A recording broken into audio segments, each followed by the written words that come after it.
Produk pendanaan bank syariah. Produk-produk dalam pendanaan bank syariah ini yaitu tabungan, giro, deposito, dan sukuk. Kita bahas satu-satu ya. Nah, dalam tabungan ada dua kategori. Yang pertama tabungan wadiah dan tabungan mudharabah. Tabungan wadiah merupakan simpanan dari nasabah dalam bentuk rekening tabungan yang dijalankan berdasarkan akad wadiah, yakni titipan murni yang harus dijaga dan dikembalikan setiap saat sesuai dengan kehendak pemiliknya. Akan tetapi penarikan dananya tidak bisa menggunakan cek ataupun biliet giro. Nah, beberapa ketentuan umum tabungan wadiah yaitu yang pertama, tabungan wadiah bersifat murni yang harus dijaga dan dikembalikan setiap saat sesuai keinginan nasabah. Yang kedua, keuntungan atau kerugian ditanggung oleh bank. Yang ketiga, bank dimungkinkan memberikan bonus kepada nasabah sebagai sebuah insentif selama tidak diperjanjikan dalam akad pembukuan rekening. Lalu yang kedua ada tabungan mudharabah. Tabungan mudharabah ini merupakan simpanan berbentuk tabungan yang dijalankan berdasarkan akad mudharabah. Dalam hal ini, bank syariah bertindak sebagai mudharib atau pengelola modal, sedangkan nasabah bertindak sebagai sahibul mal atau pemilik dana. Nah, dalam tabungan mudharabah ini menggunakan prinsip mudharabah mutlaqah karena pengelolaan dananya dikelola oleh bank syariah sepenuhnya. Lalu apa saja sih perbedaannya antara tabungan mudharabah dengan tabungan wadiah? Yang pertama, dapat dilihat dari sifat dananya. Dalam tabungan mudharabah yaitu berupa investasi, sedangkan tabungan wadiah berupa titipan. Lalu dalam penarikannya, tabungan mudharabah hanya dapat dilakukan dalam periode atau waktu tertentu, sedangkan tabungan wadiah dapat dilakukan setiap waktu.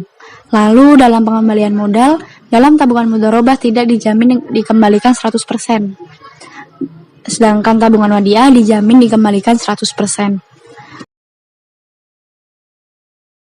Insentif dalam tabungan mudharabah yaitu berbentuk bagi hasil, sedangkan tabungan wadiah yaitu akan mendapatkan bonus jika ada.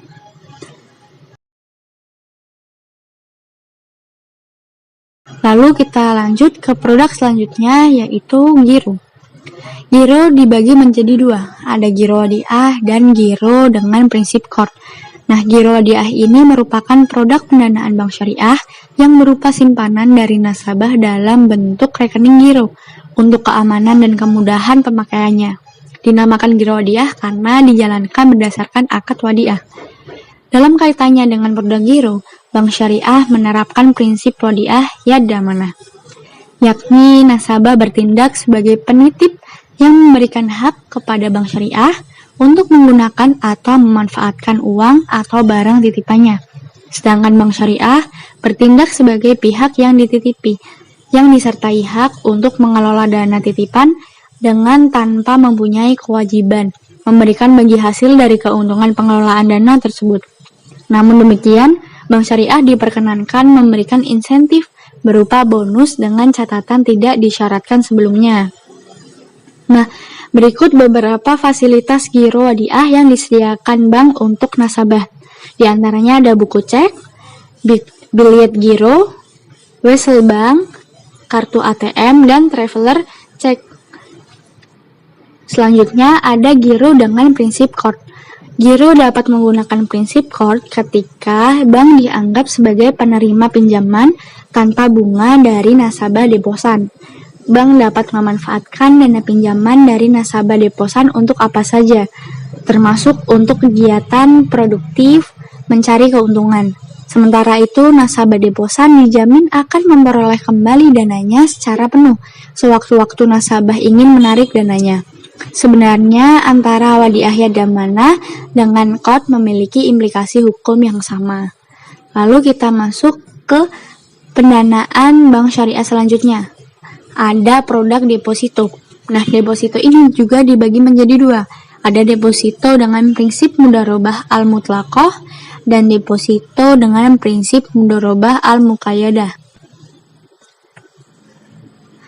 Dalam deposito mudharabah al-mutlaqah disebut juga dengan investasi tidak terikat, di mana pemilik dana atau nasabah tidak memberikan batasan atau persyaratan tertentu kepada bank syariah dalam mengelola investasinya, baik yang berkaitan dengan tempat, cara, maupun objek investasinya. Pembayaran bagi hasil dapat dilakukan melalui dua metode, yaitu anniversary date atau pada tanggal yang sama saat awal pembukuan deposito dan end of month atau pada saat tutup buku setiap bulan. Lalu ada deposito dengan prinsip mudharabah al-muqayyadah, disebut juga dengan investasi terikat atau khusus, di mana pemilik dana atau nasabah memberikan batasan atau persyaratan tertentu kepada bank syariah dalam mengelola investasinya, baik yang berkaitan dengan tempat, cara, maupun objek investasinya. Dengan kata lain, bank syariah tidak mempunyai hak dan kebebasan sepenuhnya dalam menginvestasikan dana deposito mudharabah muqayyadah ini ke berbagai sektor bisnis yang diperkirakan akan memperoleh keuntungan. Lalu dalam deposito jenis ini, bank syariah menawarkan kepada nasabahnya untuk menginvestasikan dananya langsung dalam proyek yang disukainya, baik itu proyek dalam suatu industri, bisnis, ataupun suatu proyek tertentu. Rekening investasi khusus ini biasanya ditunjukkan kepada para nasabah atau investor besar dan institusi.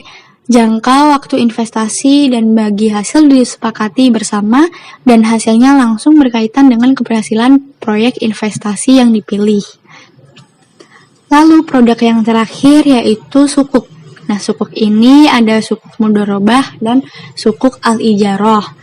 Sukuk mudharabah merupakan sebuah instrumen penyertaan modal dalam bentuk surat berharga yang diberikan pemilik modal kepada emiten dengan akad mudharabah dan diterbitkan melalui prosedur penawaran umum, yang berarti bahwa emiten mengakui penyertaan modal kepada orang yang memegang instrumen ini, sohibul mal, dan berjanji serta dijamin oleh penanggung yang akan membayar kembali pokok modal berikut bagi hasil kepada pemilik sukuk selama periode tertentu, sekurang-kurangnya 3 tahun sejak tanggal emisi.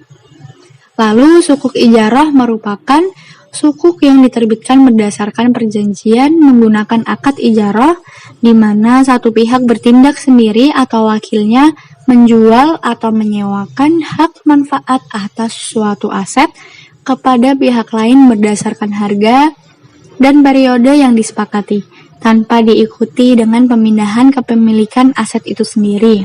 Nah, penerbitan sukuk ijarah ini melibatkan 4 pihak, yaitu yang pertama, ada pemilik aset, yaitu pihak yang sedang mencari pendanaan.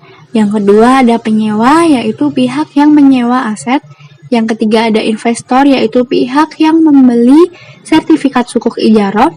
Dan yang keempat, ada special purpose vehicle, yaitu institusi yang khusus didirikan dalam rangka penerbitan sukuk.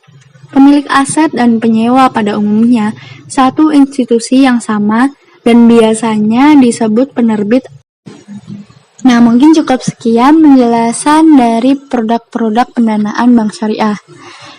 Terus pantengin postingan aku selanjutnya ya untuk mengetahui produk-produk pembiayaan maupun jasa bank syariah. Oke?